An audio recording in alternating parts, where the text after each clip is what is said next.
حمزہ کا تعارف، حمزہ کا علامتی نشان یہ ہے، اسے ہم کیا کہتے ہیں؟ حمزہ کہتے ہیں۔ حمزہ صرف مسوتوں کے ساتھ استعمال ہوتا ہے، یعنی کہ یہ جو علامت ہے، یعنی کہ اردو کے جو واولز ہیں ان کے ساتھ استعمال ہوتا ہے۔ اب کس طرح استعمال ہوتا ہے؟ سب سے پہلے ہم اس الف کا یعنی آ کا اصول کو سمجھ لیتے ہیں۔ یعنی کہ الف جب اگر آخر لفظ آ رہا ہے، الف آ رہا ہے، اب جیسے لام الف، تو لام کے ساتھ الف آ گیا۔ اب اس کے بعد اگر کوئی فرض کیجئے کہ واو چھوٹی ہے بڑی ہے، یعنی او ای اے میں سے اگر کوئی بھی حرف آ رہا ہے، اگر واو آ رہا ہے تو کیا آئے گا؟ اس کے اوپر حمزہ آئے گا۔ اگر اس کی جگہ یہ آ گیا تب بھی حمزہ آ جائے گا، لائی ہو جائے گا۔ اگر بڑی یہ آئے گا تو اس کے اوپر بھی کیا آئے گا؟ حمزہ آ جائے گا، تو لائے ہو جائیں گے۔ یعنی کہ آپ نے دیکھا اگر الف آ رہا ہے تو اس کے بعد اگر واو چھوٹی ہے اور بڑی ہے، یہ کیا ہے؟ اردو کے واولز ہیں۔ آپ کو پہلے سمجھایا تھا کہ اردو کے 4 واولز کون سے ہیں؟ الف، واو، چھوٹی ہے اور بڑی ہے۔ آ او ای اے یہ اردو کے کیا ہیں؟ واولز ہیں، مسوتیں ہیں۔ یعنی الف کے بعد اگر مسوتیں آئیں گے، واو چھوٹی ہے بڑی ہے، تو اس کے اوپر ہم کیا لگائیں گے؟ حمزہ لگائیں گے۔ یہ پہلا ہمارا نمبر 1 رول تھا، پہلا اصول تھا۔ اب ہم واو کے اصول کو سمجھتے ہیں۔ یعنی کہ اگر جب واو استعمال ہوگا، فرض کیجئے کہ آپ نے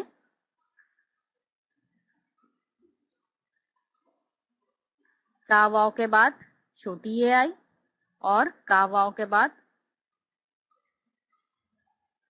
بڑی اے آئی، تو کیونکہ چھوٹی اے اور بڑی آ رہی ہے تو اس کے اوپر ہم کیا لگائیں گے؟ حمزہ لگائیں گے، ٹھیک ہے نا؟ تو یعنی کہ الف کے ساتھ کس کے ساتھ لگے گا؟ یہ ایک چیز جو آپ کو یاد رکھنی ہے، یعنی کہ اس میں کنفیوژن نہیں ہونا ہے آپ کو۔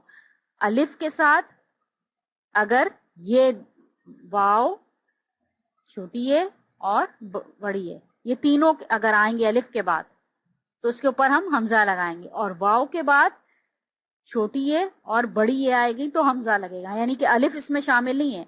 الف اور واو کے ساتھ ان 2 کا رول بنتا ہے، یعنی الف کے بعد اگر واو چھوٹی ہے بڑی ہے استعمال ہوگا تو کیا لگے گا؟ حمزہ لگے گا، اور واو کے بعد چھوٹی ہے اور بڑی ہے لگے گی تو کیا ہوگا؟ حمزہ شروع ہوگا۔ اس میں الف نہیں ہے، انکلوڈڈ نہیں ہے، اس چیز کا خیال رکھنے کی ضرورت ہے۔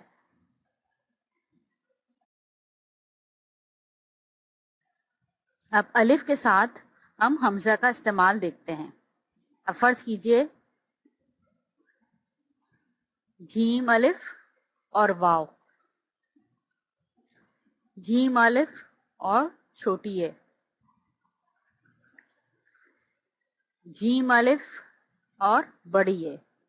اب کیا ہے؟ ہم نے الف کا کیا اصول سیکھا تھا حمزہ کا؟ کہ الف کے ساتھ اگر جب آخر میں واو، اس کے بعد یعنی واو یعنی واولز اردو کے مسودے لگے، یعنی او ای اے لگے، تو اس کے اوپر ہم کیا نشانی ڈالیں گے؟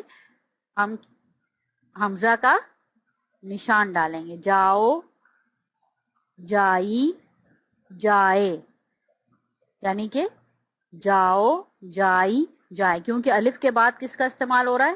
واول کا استعمال، یعنی او ای اے، یعنی الف کے بعد جب او ای اے کا استعمال ہوا تو ہم نے کیا لگایا؟ حمزہ لگایا۔ اسی طریقے سے 1 2 اور مثالیں دیکھ لیتے ہیں ہم۔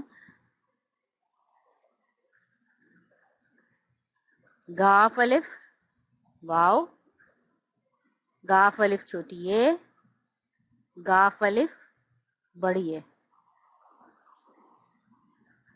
اب ان کے بعد آپ دیکھیے گا واو چھوٹی ہے اور بڑی ہے، کیا ہیں یہ؟ اردو کے واولز ہیں، تو الف کے بعد آ رہے ہیں تو اس پہ ہم کیا لگائیں گے؟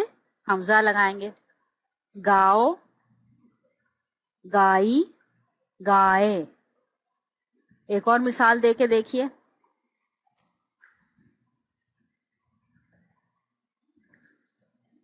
علمدا واو، علمدا چھوٹی، یہ علمتا بڑی ہے۔ اب واولز آئے تو ہم نے کیا لگایا؟ آؤ، حمزہ کا نشان لگایا یعنی واو کے اوپر، آئی، آئے، یعنی کہ الف کے کیا اصول؟ یعنی کہ الف کے بعد اگر الف آ رہا ہے لفظ کے بعد، اس کے بعد اگر واو، ای اور اے آئیں گے تو ہم کیا لگائیں گے؟ اس کے اوپر ہم